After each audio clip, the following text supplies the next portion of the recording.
Media इनके साथ, पैसा इनके पास, ईडी इनके साथ, आईटी इनकी, पुलिस इनकी, प्रशासन इनका। हम कैसे चुनाव लड़ेंगे?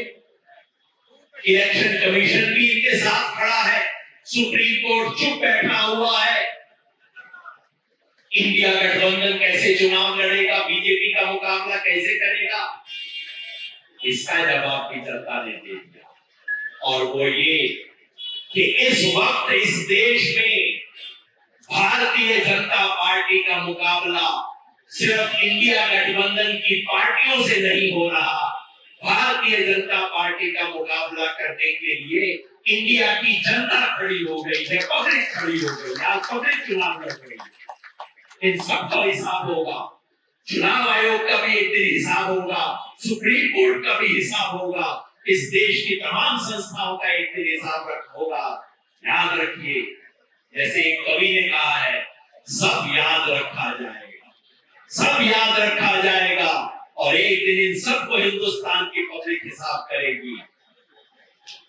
जनता खड़ी हो गई है और चुनाव ने करवट ले ली है, चुनाव ने करवट ले ली है। अब बदल रहा है। तब बीजेपी ने सोचा था कि इस देश की जनता की आंख में धूल झोंक के चुनाव निकल जाएगा। हमारे हरियाणा में कहते हैं धूल में लठ मारना, कि बहुत धूल होगी, जोर से लठ मारिए, उसमें इतना धुआं उड़ेगा कि जब तक आप अपनी आंख साफ करेंगे तब तक चोर काम करके चला जाएगा। यही सोचा था बीजेपी ने। ये 400 पार और कुछ नहीं था, ये धूल में लठ मारने की कोशिश थी, और सारा मीडिया इनके पास धूल उड़ाने के लिए था। इन्होंने सोचा था जब तक देश की जनता अपनी आंख साफ करेगी तब तक चुनाव पूरा हो जाएगा। लेकिन इस देश की जनता समझ गई, ये 400 पार 400 बीसी का खेल है, ये देश की जनता समझ गई। और जनता ने सवाल पूछने शुरू किए। इन्होंने बोला मोदी, और सोचा 2014 में, 2019 में चुनाव जीत लिया था, सिर्फ कह के मोदी मोदी मोदी करके चुनाव जीत लिया। इस बार जब इन्होंने बोला मोदी, तो जनता ने पूछा मुद्दा, मुद्दे का जवाब दो। मोदी का जब ये पूछते रहे, मोदी के सामने कौन, टीवी पे पूछते रहे मोदी का जवाब कौन, जनता ने जवाब दे दिया। जनता ने कहा मोदी के सामने मुद्दा, मुद्दा भारी है, मोदी हल्का हो गया। इन्होंने कहा मंदिर। अब आप सोचिए, 10 साल राज करने के बाद ये नहीं बता रहे कि हमने 10 साल क्या किया। कोई बच्चा 1 साल तक गणित की ट्यूशन पढ़े, साल भर मास्टर जी के पास जाके गणित की ट्यूशन पढ़े, और साल के आखिर में जब पिताजी बुलाएं, बेटा क्या गणित सीखा, और बच्चा कहे कि मैं आपको एक गाना सुनाऊंगा, इसका मतलब है साल में गणित नहीं सीखा। इसी तरह 10 साल राज करने के बाद इनसे जनता पूछती है तुमने क्या किया, तो कहते मंदिर बनवाया। इसका मतलब 10 साल आपने कुछ काम नहीं किया। इन्होंने बोला मंदिर, तो जनता ने कहा जरा महंगाई का हिसाब दे जाओ। हिसाब इनके पास है नहीं।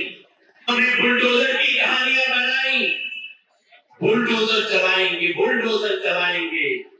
जनता ने कहा वो बाद में देखेंगे, जरा बेरोजगारी का हिसाब दे दो। बेरोजगारी का हिसाब नहीं है। बीजेपी ने 50 पन्ने का घोषणा पत्र बनाया है, और उस 50 पन्ने में एक शब्द बेरोजगारी का नहीं है। बीजेपी के हिसाब से बेरोजगारी इस देश की समस्या है ही नहीं। अब आप मुझे हाथ खड़ा करके बता दो, जिसे जिसे लगता है कि इस देश में बेरोजगारी एक समस्या है, जरा हाथ करके खड़ा करके बता दीजिएगा। लीजिए, मैं सोचता हूं मोदी जी देख लेते कि नालंदा की जनता क्या कह रही है। 50 शब्द के मोटी किताब में बेरोजगारी शब्द लिखा नहीं हुआ इन लोगों ने। जनता उसका हिसाब मांग रही है। आज ये जनता को मीडिया के माध्यम से कहानियां सुनाते हैं।